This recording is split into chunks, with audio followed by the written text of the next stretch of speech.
Hi, my name's Jack Hudson, and this is my screencast on all of my creative works. I study game and media design at Liverpool Community College.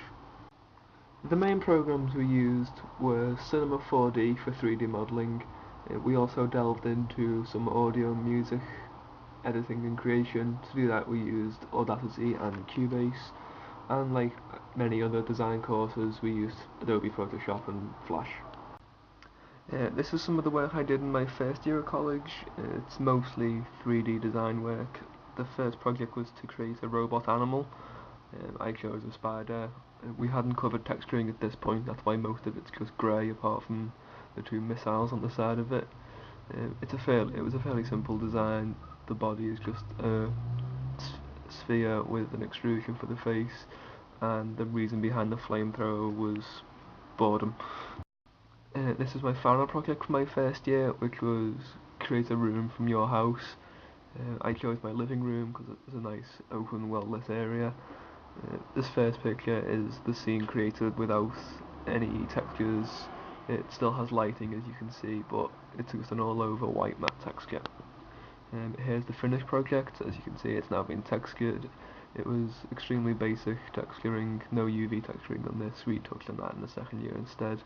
Um, I'm not entirely happy with it. There's some small little issues I'd like to change with the scene, but overall, I think it's quite good. Our first project in the second year was a group project in which we had to come up with a game idea and create a trailer and present it to the class. I was in charge of level design. It was a very cartoony game, as you can see by the filter applied to all the textures. I created this beach in the animation. In the final animation, the box you can see washed up onto the beach. It was very simple. I also created a blimp, which in the final project circled the island. This was the underground base hidden deep in the island. Um, this is the under underwater water creating factory. It, the game was a very silly game and never took itself seriously.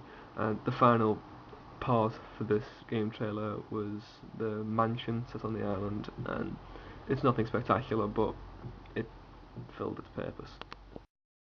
The last solo project of my second year was a character creation and animation project. As you can see, it started off with very basic drawing, a basic overall drawing and a close-up of the face. We went through different stages of modelling, but due to limitations we had to stay fairly low poly. In this project we covered UV texturing, which this was my first attempt at it and it didn't go spectacularly, as you can see by the final project of the model, but I was quite happy with the final animation at that stage, but looking back now I can see it's quite bad.